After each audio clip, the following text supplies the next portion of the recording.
So these are some of the startling statements. We call this the hook. So the first slide should always, penetrate the listeners. So a negative gene expert does not rule out TB. A positive does not rule in TB. These are all the new things that I learned from my wife. Okay, and PET scan is not specific for tuberculosis. An INH resistant patient can still get INH. So these are things that you may want to think about, and this is just the hook. In reality, I'm talking about how medical treatment has made a full comeback in tuberculosis, and now the number of cases that we operate for spinal TB have significantly gone down.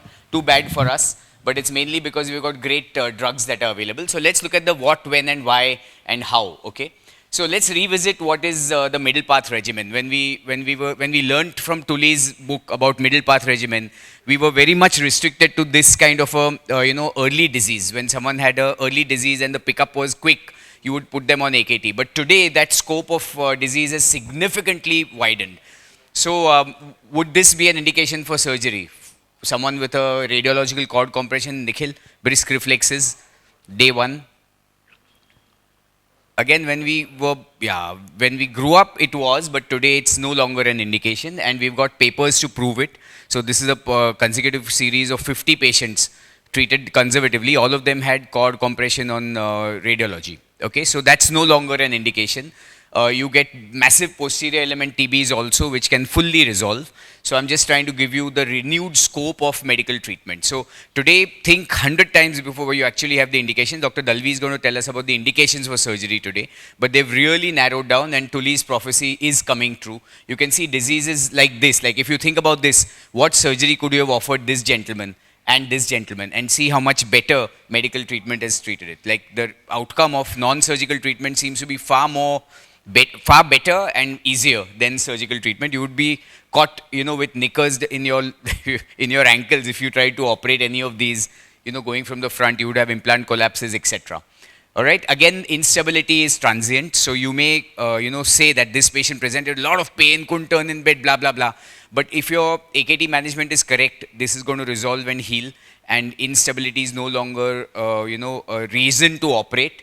You got to think several times before you. So I think the first, I'm going to say, commandment is that there are multiple new indications to carry on with non-surgical treatment, right? Then the diagnosis, again, we've been through this again and again, but all these were, referred to us. These are all different patients. Just spend a second looking at each of these MRIs, and all of them were supposed to be empirically treated as AKT. They were all on AKT when they were referred to us. And just ask yourself which of these could be TB, which were not, and see the plethora of diagnoses that they actually had. Okay. On the other hand, all these were suspiciously non-TB. Like I think most of you who read MRIs of the spine would agree that these are very atypical. None of these could be TB, but in reality, all were TB.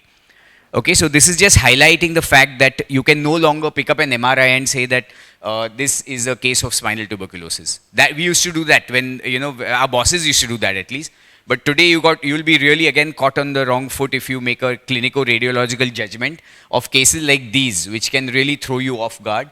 And our most senior exponent of spinal tuberculosis in our country has had a litigation against him because he started empiric AKT for a case that was lymphoma.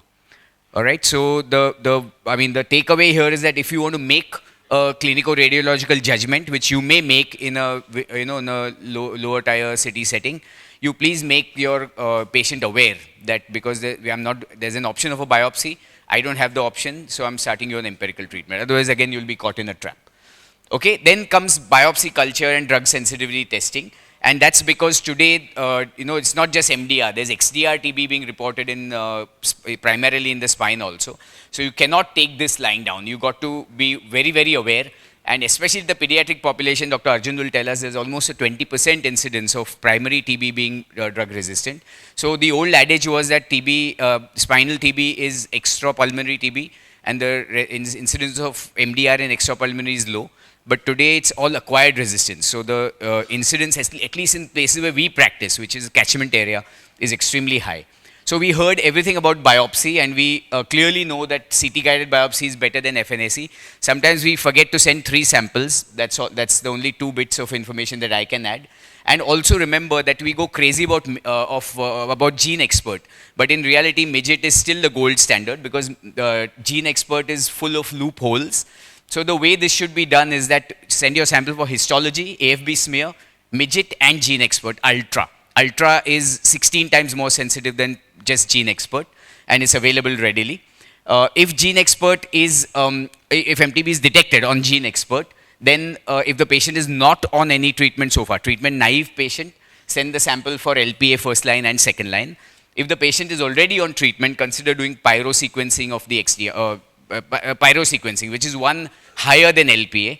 And LPA normally comes out negative if the patient is already on AKT. So that's the problem with LPA. But LPA, the new LPA, LPA2, is positive even if the patient is smear negative. So the old thing was that if patient is smear positive, you can send LPA. That's no longer true. It's cheaper than Gene Expert, just FYI. Okay, so there are problems with Gene Expert because Gene Expert negative does not rule out TB. We've seen that happening. Gene Expert positive especially, may not indicate a viable organism. So the question Dr. Mohit had asked, that if your Gene Expert is positive and you've got an old history of spinal TB, a recurrent infection, there's a high chance that this could be contamination. So again, you can't hang your hat on a positive Gene Expert report.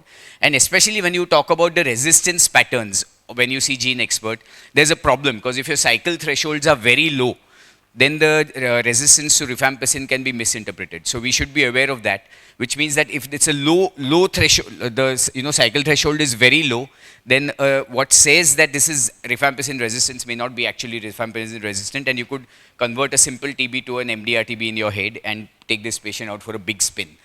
Okay, and then what is the protocol? So again, we need a standardized protocol for treatment of medical treatment of spinal TB. So here's the standardized protocol, right? EHRZ for 2 months, EHR for 12 months. So why? So number one, is streptomycin needed? No. There's no added benefit of streptomycin. There's no concept that streptomycin penetrates bone better than others. There's a huge responsibility on us to give vitamin D because the immunity against TB, the natural inherent immunity is vitamin D dependent. And that explains why people used to just go to sanatoria and get better, without taking pre-AKT era. So vitamin D is important to give. Continuation phase should be HRE and not HR.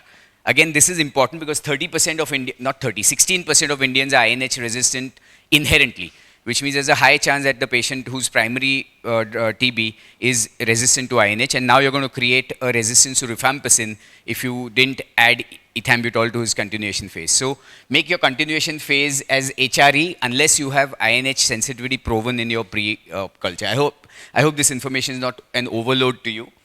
Then what about INH resistance? So if you have an INH resistant patient, you can still give him high dose INH if your LPA suggests that you can, and spare him of the massive MDR TB regimen. And if it suggests that there is no possibility of giving high dose INH, you may need to give him a quinolone for a longer time. Typically it is levofloxacin. All right. Now here's a case in point. Again, something like Dr. Shetty showed. And this was the treatment given. Any problem here? So Gautam already pointed out that it's a fixed dose combination. The easiest thing for an orthopod is to sit on his butt and write down take AKD4 for the next 1 year. And that's BS. It's like BS of the lowest order. So the reason why there is such high MDR is us. We guys are the culprits because we've been, and that's been proven in literature, that the commonest cause of MDR is poorly prescribed AKT by us orthopedic surgeons. And we should not fall into that business unless we are absolutely sure of the dosages. We are absolutely sure that we have the patients to explain the patient that rifampicin has to be taken first thing in the morning, empty stomach, nothing to be taken after that for 1 hour. Only then the absorption is ensured. You have to tell the patient that INH is going to cause your urine to change colors. Most patients just stop taking the drug because their urine changes color. They say reaction ho raha hai. We should know these doses by heart. And if you think you know them, can anyone tell me what the doses for this would be? Anyone who's interested? This is an internal test. Okay, boom. What would the dose for this be? See, this is what happens to you in the clinic. You're just sitting across and there's a patient who's 40 kilos and you start thinking it's not in our orthopedic IQ to actually get these, these doses out in a jiffy. right? And hence it's sometimes good to refer it off to a chest physician. They manage the doses, they manage the side effects, they manage the complications, everything. It's off your head. Why do you want to take it up when you're a surgeon? You should also know that there's a maximum ceiling dose. You just can't keep dosing. So you have now 120 and 130 kilo patients. You can't just keep multiplying the dose based on there's a maximum ceiling of AKT that you can give, right? So administer correct doses. And remember that there is a bunch of adverse reactions, and you'll be faced with dealing with these, especially if there's AKT-induced hepatitis. There's a very specific protocol that's to be followed. I'm not even bothering talking to you about it. There's a way that there's a change in the AKT regimen. You have to stop HRZ, start RMP first, then add INH, etc. There's a set protocol, and it's best to be outsourced to a physician, right? And then finally look for side effects and manage them. So I'm going to dive into a case where all this gets exemplified. So here's a person with a backache, no other symptoms.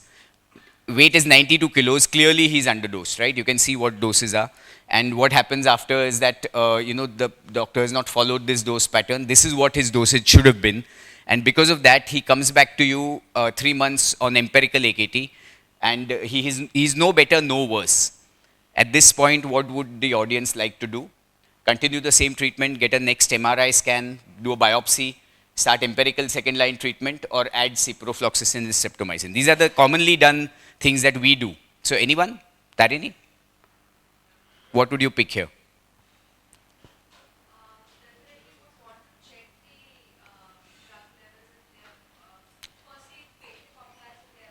No, but there's underdose, clearly underdosed. So there's no, that part is over. That story is over.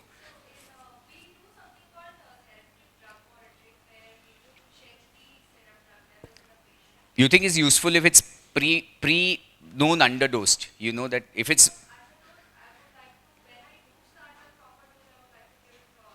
Correct. So at this point, anybody else amongst these?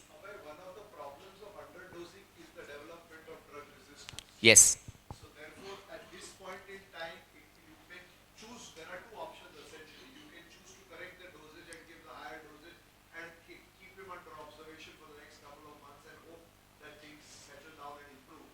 But there is the other option that you might consider doing a biopsy. MRI? No one for MRI? 3-month MRI? The radiologist is the only one putting his hand up for MRI. So let's do an MRI without a cut to the radiologist. And that's what the MRI shows. The MRI is slightly worse, as you can see, after 3 months. And all the other parameters are the same. Now what would you like to do? Still the same, because in the first 3 months you expect the MRI to look worse. Correct. Correct. So the doctor... No. Empirically treated, underdosed. Right. Right.